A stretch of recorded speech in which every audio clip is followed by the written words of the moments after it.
Hey everyone, welcome to week 3 of our series, Neighboring. I hope you've enjoyed this series thus far. And it's not just that it's fun and it's information that we like, it's an opportunity to really take our next steps in following Jesus. Our goal is to be fully devoted followers of Jesus. Our goal is for the kind of conversations that you are having in your group to be encouraging, to be inspiring, and the relationships that you're developing in your group to really take you deeper into life with each other. And I hope that you're experiencing that. I hope that this has been a great test drive for what a small group is like if you're new to a small group.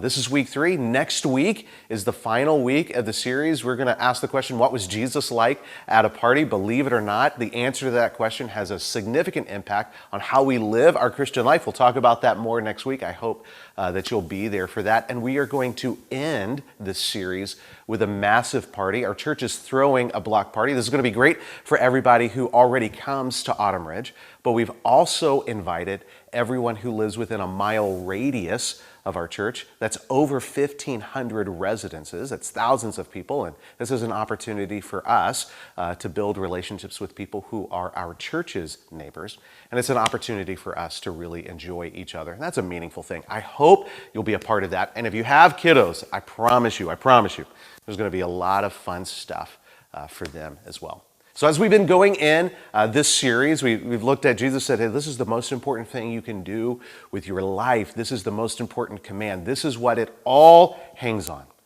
We love God with all of who we are, our heart, soul, mind, and strength. And we love our neighbor as ourselves.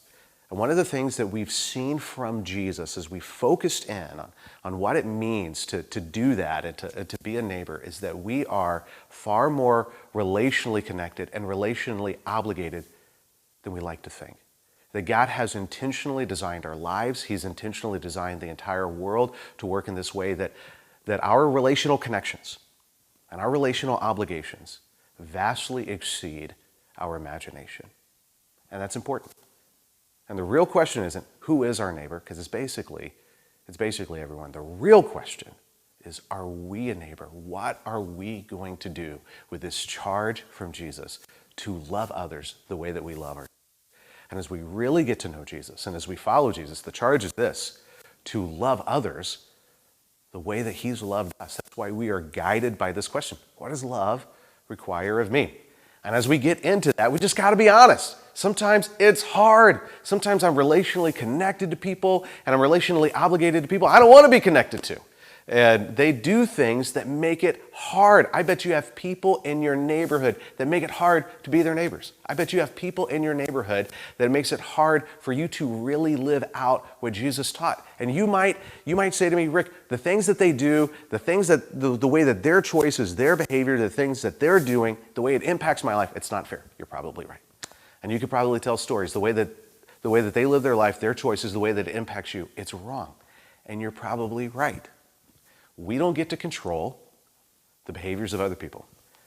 We control what they contribute to us. I wish we could, but we can't. What we can control, what we can pick, is what do we contribute?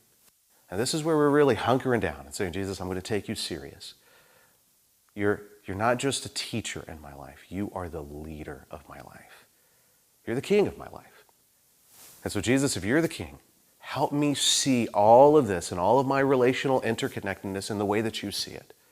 And so when somebody puts a burden on me that I would never ask for, I want to respond in the way that you would respond. I want to respond in a way that aligns with your leadership, your kingship, your teaching. I want it to look like the gospel. That's what it means we say no to things like revenge. Even when someone owes us things like restitution, we say, no, we're going to limit it. We're never going to try to get you to pay us more than you owe. When we're in the wrong, not only are we going to pay back what we owe and make it right, we're going to go above and beyond. When someone tries to rob us of our dignity or social credibility, when someone tries to shame us, we're not going to respond by protecting our pride and reputation. We're going to respond with radical humility.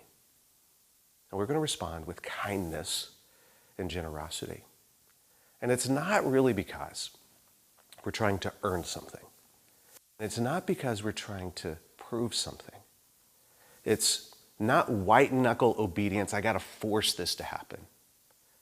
the more we understand Jesus, and the more the teaching of Jesus, the leadership of Jesus, the kingship of Jesus becomes the operating system by which we live our lives, the more it becomes this. I don't really care about who's right and who's wrong. Those things matter, but that's not the most important question to me. The most important question to me is, what does love require? And I want to live my life loving other people the way that Jesus loved me. I was an enemy. I didn't deserve his kindness. I didn't deserve his generosity. And yet he loved me and served me anyway. And it changed everything for me. And it's a privilege to get to be a part of that in the way that I love other people. And yes, it's hard. And yes, there are times that it's challenging. And there are times that it just disrupts my own life, and I don't like it. But when I trust Jesus, I find that's a life that's truly life. And that's where joy and peace and love is found. So I want to encourage you, as you guys circle up and you talk about these questions, really wrestle with it. Dare to be honest and vulnerable. It's okay. This is the kind of space that we're going to do that in. And I want to remind us of this. As we're trying to submit to Jesus as our authority, and we're trying to remember that our identity is defined by what he did, not what we do, and the activity of our lives is really swirling around this. I want to do for others. I want to love others the way Jesus loved me.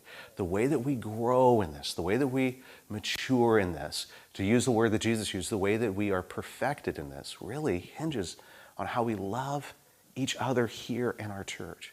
The relationships that you have in your small group, massively important for your spiritual development and each other's spiritual development.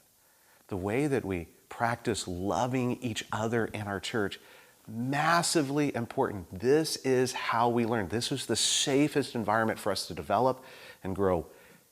This takes root inside of community. And so when we are outside of this community, when we're out in the world and we're engaging others, we're able to love them that way because we have a firm foundation of practicing loving each other that way together. And so I hope you're encouraged by that. I hope you feel a little bit challenged by that. I hope you're primed and ready to talk a little bit more about that. Have a great conversation. We'll see you next week.